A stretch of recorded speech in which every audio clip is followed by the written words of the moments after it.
Welcome to Mallett and Michelle. I'm Michelle and this is Steve Mallett. Today our guests will help open our eyes to possibilities, athletes who redefine limits and push past pain most of us can't even imagine. Get ready for grit, glory, and a masterclass in what it really takes to compete. Wow. Hello, Michelle. That's a great intro. Welcome Thank you. to... Our guest today. Wow, amazing. Yeah, this is going to be really fun. Izzy Crew. And Sal Mendoza. Yeah, Izzy is a 15-year-old sophomore at the Dripping Springs High School, which when we're recording this means she starts her sophomore year tomorrow. And Saul is a former Paralympian, winner of the London wheelchair marathon, and her coach. And they're going to come in and visit among us. other things, he was in Seoul, he was in Atlanta, he was in Paris. Yeah. I mean, he's just been everywhere. The Pan American Games, very, very accomplished athlete. And she's picking up the torch. And Like that's I did that. one. Ooh, that's a nice little pun. Yeah. Yeah, anyway, she's very impressive. Has already won a bunch of things. Has some national records already in the under 17. So Izzy's going to come in and join us in a little bit. But we have to thank our wonderful sponsors. We do. Deep Eddy Vodka Tasting Room. Where gosh dang it. Say it again. You got to give me the intro. Deep Eddy Vodka Tasting Room. Where the vodka's smooth. What is going on today? I'm just winging it. Where the vodka's smooth, the vibe's fun, and your watch is just for decoration. Did you stop by Deep Eddy this morning? Did you partake in our little Deep Eddy? Eustacio and I started the day off at 7 a.m. with a run and some vodka. That's right. Joe V. Belterra. Where 55 plus means you've got the freedom to do anything and the nerve to actually do it. South Star Bank. Where your banker knows your name, your story, and maybe even your coffee order. And you get a great spray tan recommendation. Yes, you do. Courtesy of Brent Gibbs. Mallett Integrity Team Real Estate. Turning for sale into sold with less stress and more high fives. Welcome to the show, everyone. Yeah. I just also want to state that Izzy said that in her bio, or her mother stated this, that she can beat her brothers in an arm wrestling I have contest. no doubt. Yeah. She's quite the athlete. So I'm going to challenge her today with you. Oh, I want that video. I want to see you beating her at Oh, me? wrestling. No. I'm weak. Oh, okay. Well, that'd still be a good video. Though. I am weak. Hey, Steve, you know what? On our YouTube, we can actually now switch back and forth to not just pictures of us. We can switch back and forth to It other. doesn't take much for us to get all happy. We can actually show a website on our YouTube, We can. like people have been doing for 20 years, but we just figured out how to do it. Well, we did figure out how to do it, and on our website right now, or our YouTube, I'm showing our Instagram page. So I know Steve said it. Yeah, I Again. said it. We're also doing live right now. If you don't follow us on our Mallett and Michelle Instagram, please go do that right now. There's a lot of fun content. Michelle makes fun of me all the time and sometimes falls down, which is always funny. It is always funny for me. Yeah. Hey, you and I talk all the time about how lucky we are to have found the love of our lives, the people that make us happy, and that we don't have to be out in this crazy world of dating anymore, which from some of our single friends sounds absolutely miserable. It does, and Yeah. I have to say that if I was single, I would be the worst single judge. I would be so judgmental. But good thing I don't, because I have Todd. You have and Todd, the he perfect takes man for you. all of my quirks and he loves me. That's right, and vice versa. So He does, Yeah. or he's being held hostage, Yeah. one or the other. So I found this article the other day, the most attractive hobby a man can have, and I was actually surprised by this. So these are things that women find attractive in men, and I want to read a couple of them. Here's the top 15. The number one thing that women find attractive in men is reading. This is not physical. This is just hobbies. That they find attractive. Yes. Okay. A knowledge of foreign languages is 2. Playing an instrument is 3, which is why all these guys learn to play guitar, because they know that makes it more attractive. Cooking, woodworking, painting, writing, Yes. gardening, Yes. swimming, Yes. photography, Yes. astronomy, Yes. hiking, archery, blacksmithing, and traveling. Do any of those surprise you? Yeah, a lot of them surprise me. That's not. Do you find a man that reads a lot more attractive than a man that doesn't? No. What? No, you know what I find attractive? When I get out of bed, Todd makes my bed. He makes our bed. Well, this would be hobbies. So well, that's keep a that in hobby. mind. His Okay. hobby is me. His hobby. You know what Todd's hobby is? I want Todd's hobby to do whatever floats his boat. He likes to fish. Yeah. And I hate it. I hate to fish. So you guys don't do that together? No, nothing wrong and with there's that. nothing wrong with that. I don't want to fish. Yeah. But like if reading Yeah. a hobby? You know, this reading's fundamental. How's reading a hobby? This story strikes me as one of the things that we need to worry about when we have run out of other things to worry about. Wait, so what is the? I want to know what the last 5 are. Okay, That's what I want. The last 5. Well, here's the list of things that women find least attractive in hobbies in men, which I believe this is probably true. These are things that most women, if they see a guy that does this or they go on a date and he admits it, that they are not going to be attracted to. You ready? Number 1, comic books. No. Number 2, cosplay. Do you know what cosplay is? Yeah, Is a bunch of little nerds that dress up like in animals, or like adults that dress up like Superman. that, debating. Oh no, debating is hot for me. I like somebody that will debate Well, I me. think, maybe. Okay, yeah, it's somebody that gives you a hard time, makes you defend your positions and your opinions. Yeah. Drinking, I believe that. MTG, I didn't actually look that up. Did I look that up? Machine Gun Kelly? Kelly? Yeah, here it is. MTG is a collectible card game. If you are an adult male that collects gaming cards, you're not going to be attractive to women. Logan. All right, anime is number 6. Makeup 7. Oh. Crypto, if you're into crypto, Yeah. that's not sexy or attractive. No. The people on live can't hear it. No. Cigars, clubbing, which that doesn't surprise me. Marijuana. Like clubbing, like dancing, or clubbing like yeah, baby like seals. if you beat the woman with a club, that's not good. Or if you go out dancing all the time, that's not attractive. I either. like dancing. I like dancing's a cool hobby. Clubbing, I guess, maybe. I don't know. Well, this is 20% of women said I don't find I want to that know attractive. who these 20% of women are. Yeah, it doesn't. I wanna went see through what here. they It look doesn't like. say who they interviewed. Marijuana is there. Funko. Funko is collecting figurines of favorite characters from movies and shows. Oh, so I guess when you play Bunko, they can play Funko. Well, coming soon to a store near you is Mallett and Michelle figurines for those Funko collectibles. Can we have a Michelle bobblehead? It'll be awesome. Yes, we do. We need that. Arguing online. I think everybody on the planet finds arguing online Tacky. unattractive. Yeah. That is not. And even I find myself unattractive when I do it. Don't do it. Just absolutely don't do it. Porn is there, gambling, and manosphere. Do you know what manosphere is? Apparently manosphere is being on websites and social media pages that are the story I read claims they're sort of anti-feminism. I did see some that just promote masculinity, so I don't know what that means. But only 3.1% of the people that were polled said that. Oh, it tells me now who wrote this list. So there you go. If you ever get out in the dating pool, men, don't be a Funko. Don't do Funko. Don't watch porn. Don't gamble, and don't spend time on manosphere. But you know what you can do, which would be kind of a lot of fun. You can go and get some breast milk ice cream. Oh God! Have you ever heard of breast milk ice cream? There is no such thing.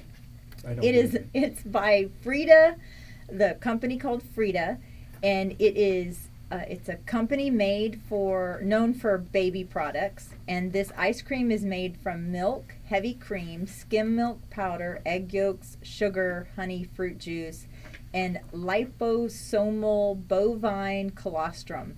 It's not made from actual human breast milk. It's made from udders, not breasts. It's utterly delicious. It's utterly delicious. But it is called breast milk ice cream. What? It's $12.99. It's a 2-pint minimum if you would like to go to their website and pick it up.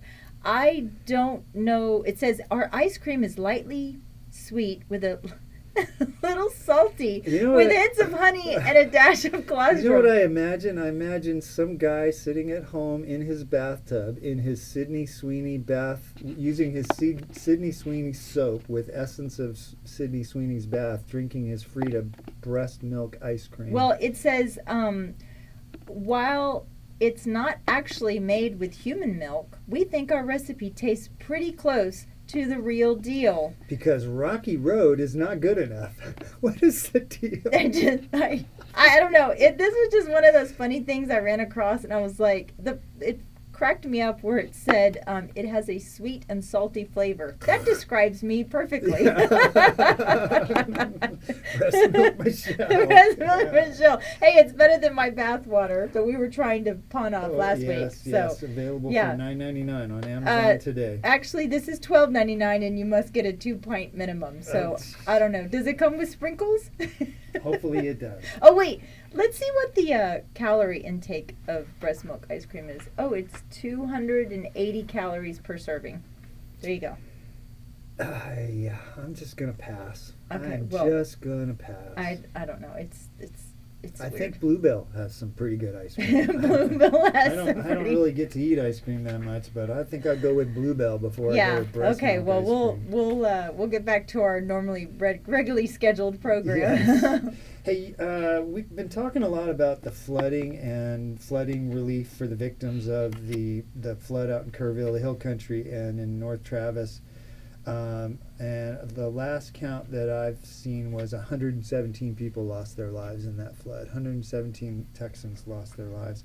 Well, recently, there was the George Strait concert. And I'm going to a concert this weekend with Miranda Lambert and Parker McCullum, and I think Randy Rogers is going to be there. There's a bunch of people there, and it's for flood relief yeah, also.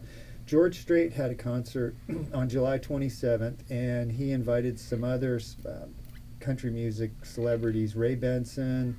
There's a bunch. You know, Garth Brooks was there. Oh, I did not know that. Yeah, he made an appearance. I'm not a fan of Garth Brooks. Wow. Wade Bowen, Yes, Dean Wade Bowen. Dillon, Randy Hauser, Kyle Park. There was a bunch more Oh that I yeah, hadn't Kyle heard Park. of. So they did this concert. They raised $7 million. William Beckham. Yeah, for flood relief for the people, the victims in the Hill Country. How's it distributed? Well, so it was called Straight to the Heart Funds. They raised $6 million after all the expenses. And Governor Abbott started last week presenting checks to over 60 families to help rebuild after the flooding.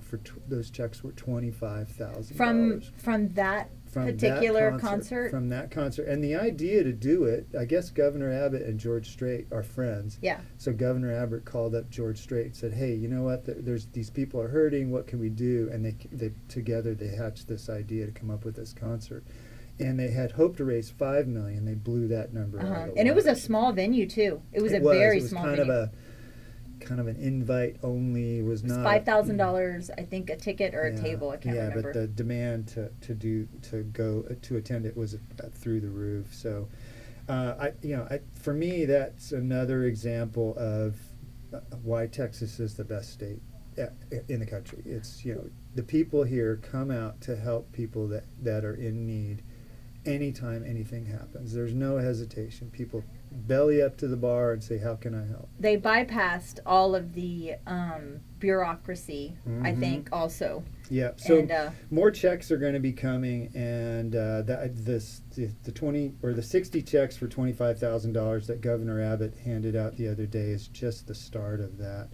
And then, meanwhile, while that's all going on, all of the Democrat state reps in the Texas House have fled the state to protest what they call illegal gerrymandering, which is not illegal. I read multiple articles this morning.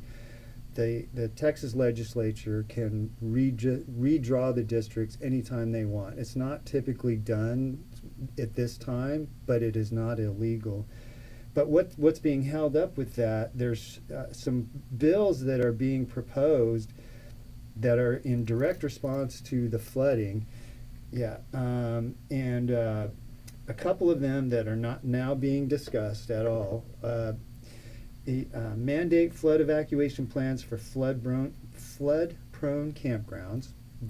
Yes, let's get that in place. Create penalties for fraudulent fundraising after disasters. I saw a lot of reports of shisty people coming in Texas, and they're professional shysters. They travel around disaster to disaster saying, hey, donate here or buy this ticket, and they just pocket all that money. Funding improvements to emergency communication systems in flood-prone areas. All those are bills in front of the Texas House that are stalled because Democrats are not there doing the job that they were hired by their constituents to do.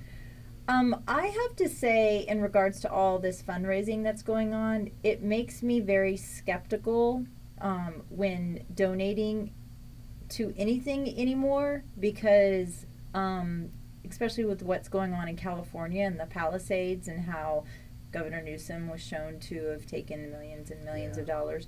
And so I applaud George Strait and Governor Abbott for almost immediately turning that around and giving back. I don't know. I kind of stopped donating to the Salvation Army and Red Cross, these big organizations. It's hard to say how much of the money is going to that particular. Right. There's a lot of. I've read a bunch of different things that the percentage of each dollar you donate, how much of that goes to, the bureaucracy of it or the running of it. And I've heard 67 cents goes. I've heard 26 cents. It's all over the map. And these people that run these organizations, not like a lot of them, but these people that run the Salvation Army, the Goodwills, they make a tremendous amount of money. A tremendous amount of money. And of people that are donating that should be going. Now, I'm not saying that they should be doing this for free. Yes, they should be making money. But I'm sorry. The amount of money that they're making when you're a nonprofit is a little gross. Well, yeah. Well, Goodwill has done a lot of great things. That's a whole different story. But I want to kind of circle back to the redistricting thing, where the Texas legislature is going to, and trust me, it's going to happen. Those maps are going to be redrawn. The only thing that's happening right now, the Democrats that are staying away, all they're doing is postponing the inevitable. Do you think they're going to be arrested? No, I don't think they're going to be arrested, but I know that they're being fined, and those fines are racking up. The problem is they've got a long list of donors that are standing there. They'll just write them checks, and it'll be but it'll be funneled some way where it is legal, even though that you're not allowed to do that. They'll make it some way where it is. Those state reps won't pay any of that, but this whole thing just seems so hypocritical to me. If you look at some of the states that have been gerrymandered, where the state of California, there's no way. Illinois. There's many states. Maine, I think, has no Republican representatives, even though I think 40% or almost 40% of people in Maine voted for Trump. They don't have any Republican representation in that state. New Hampshire, I think, is the same thing. Well, now they're also wanting to take off the illegal citizens from the census, and so that's going to make a big impact as well. I'm sorry, but only legal citizens should be counted and be represented. Well, anyway, there's nothing illegal about this, and I hope the lawmakers are going to get back to work. Elections have consequences. This last election, the one side had ideas that a majority of the country did not want, and they did. They lost, and so now the Texas legislature has the capability, and it should do it, to make our state more fair. There's more Republicans in Texas than there are Democrats, and the district map should reflect that. So, just get back to work, people. Just come on back to work. Do the work that you're supposed to. Make your case. Don't run away and hide in Illinois' governor's closet somewhere. If I gotta come to work, you gotta come to work. Yes. If I gotta come to work, you gotta come to work. So I'm really excited about having our guest on. Izzy Crew, she is a phenomenal young lady, like you said, a sophomore over at Dripping Springs High School. She was actually the first wheelchair athlete in Dripping Springs High School, yeah. Just amazing young lady. And then her coach, Saul Mendoza. But I realized that I have been saying Paralympics wrong my entire life. I'll bet you 90% of the people that are listening right now are going to go, I never knew that, so explain what you mean. So I thought it was Paralympics. So did I. Right? And so when I started doing some research, it's not Paralympics, it's Paralympics. And the word is a Greek-derived word, para meaning beside or alongside. Paralympics are the parallel games to the Olympics and illustrates how the two movements exist side by side, which is a really cool definition or explanation. I'm going to try to share my I always my thought screen. para was short for paralyzed, which now that I think about it, is stupid. Yeah, it is stupid. But you know what? That's why I'm here to correct you. As usual. Oh, as usual. No So, hesitation. in 1944, Dr. Ludwig Guttmann opens a spinal injury center at the Stroke Mandeville Hospital in England as a sports rehab for World War II veterans. In 1948, on the same day as the London Olympics, excuse me, Dr. Guttmann organizes the first Stoke Mandeville Games for 16 injured servicemen and women. And it was seen as a precursor to the Paralympics. In 1952, the international participation begins as Dutch veterans joined the Stoke Mandeville Games. That was like a long, welcome to the Stoke Mandeville Games. In 1960, right around the time you were in high school, the first official... Right about the time I was graduating. Right around there. The first official Paralympic Games take place in Rome. 400 athletes from 23 different countries participated. At the time, it was the only those with spinal cord injuries were participating. In 1976, the first Winter Paralympic Games happened in Sweden. It was also the first Summer Games to include athletes with other disabilities, not just spinal injuries. In 1988, the Seoul Paralympics became the first games to be held in the same host city and venue as the Olympics. That was really cool. In 1989, that's when I graduated high school, the formation of the International Paralympic Committee in Germany was formed, or the IPC.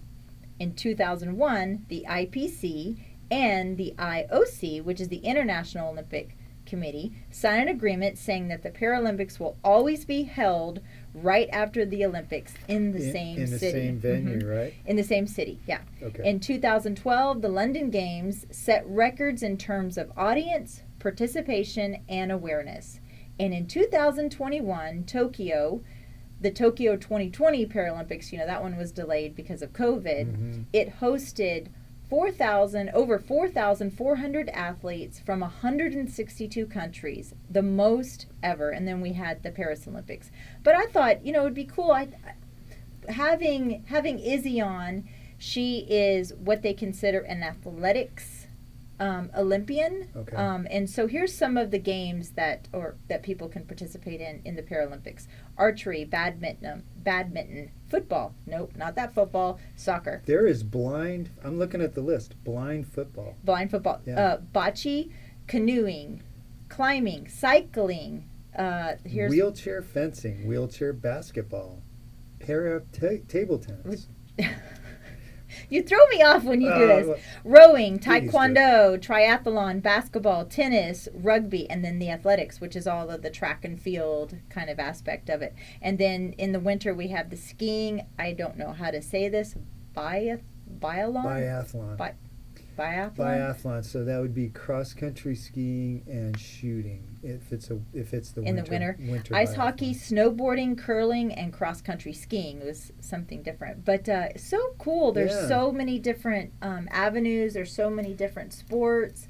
Well, I'm really looking forward to getting Izzy in here because she obviously has very special talent and is very driven. She's already done some really amazing things. She just finished her third full season of competing in track with the Texas Parasport, and she also just finished competing her first year of track at high school. So isn't that kind of funny? She's like on the track team, but also she's also a second degree black belt. in Oh, wow. Taekwondo. I mean, yeah, and she's on the National Honor Roll.